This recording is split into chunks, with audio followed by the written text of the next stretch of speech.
الله تبارک وتعالى په قابلیانو کې یو صفت پیدا کړی. الله تبارک وتعالى په دې قابلیانو کې یو صفت پیدا کړی دی او هغه صفت دا دی کنه چې دوی چاته لاس نه نیسي د سوال لپاره. دا په دې کې الله قدرتي دا صفت پیدا کړی دی.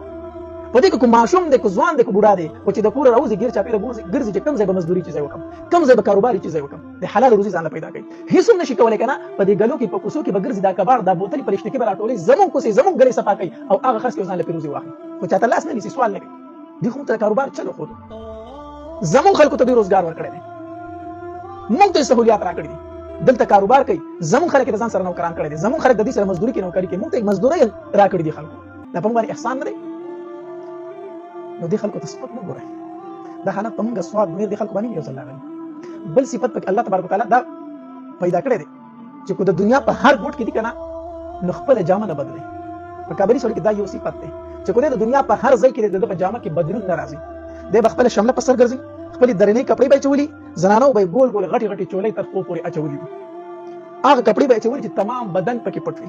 لغړي کپڑے د دې خلکو چاته بچا نه دي. د دې کپڑا نه بدلېږي. زمون خلک هم په متاثرون کې لګوي او په خبره پرې لا د دې په کپړو کې بدلون راغلی. دا صفت دی چې الله تبارک وتعالى یې خېل.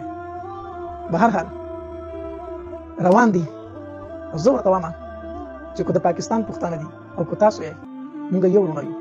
یقینا زمون بدنونه بنن جدا شي او زمون زړونه نه جدا کېږي.